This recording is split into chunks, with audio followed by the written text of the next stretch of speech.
Rec room. Memories can be like a virus, popping up unexpectedly and taking over until you're on the other side of it. Today, online, where my life and career have largely taken place during the pandemic, I scroll past a little picture of a Disney princess, and for one moment I'm back on a ship in the middle of the Atlantic Ocean.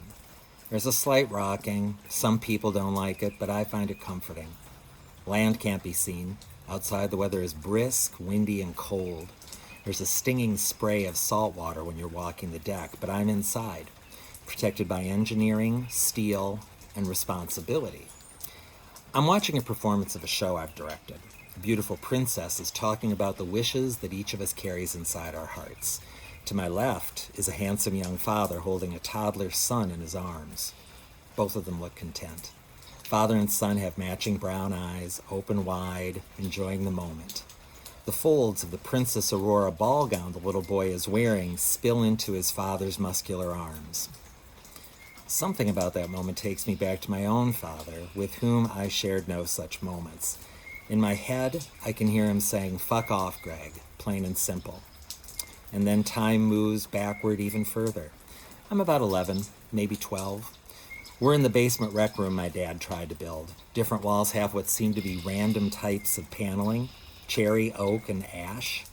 A mishmash that probably led to my insistence as an adult that things match, or at least coordinate.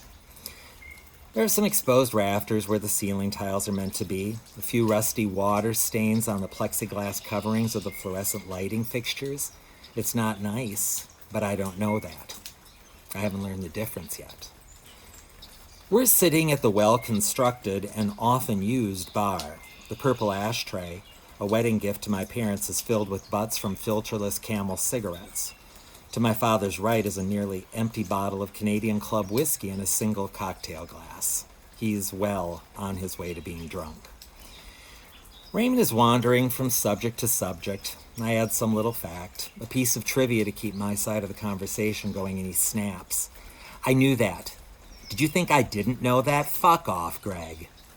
I say nothing, knowing that I've already fanned the flames of the fire that is his temper. There is no right choice, no winning, and no escape. My silence is met with disdain, but that's better than answering. His jaw clenches, a sure sign that he's given into his anger. Years later, when my younger brother does the same thing, my stomach gets queasy. Uncomfortable with the silence, my dad keeps talking. "God damn it, you think you're so smart." Well, he's right about that. I do think I'm smart. "Just remember," continues my dad in dialogue worthy of a bad soap opera writer, "I'm smarter than you. I will always know more than you do. Always. Everything you learn, I will already have known." Well, he's wrong, of course. There are plenty of things I already know that he didn't, and more I've learned since, including this big lesson. No one chooses to be an addict. And as hard as it is to say this, it's far more difficult to be the addict than the child of one. But that insight is years away. In this memory, I'm trapped, unsure when or if this will ever end, because I've yet to trust in the potential of my future. There are very few victories when you're living with an addict. Years later, I see that one of mine was not giving into my anger. Now I see my father's addiction as a thing separate from his true nature, which was kind and generous. Liquor just carried him far away from the best version of himself. The good news is that life moves forward. The trick is not getting mired in the past. You can see life through educated but fairly fresh eyes. Like that day I learned that a father can treat his son like a prince, even when he's wearing a ball gown.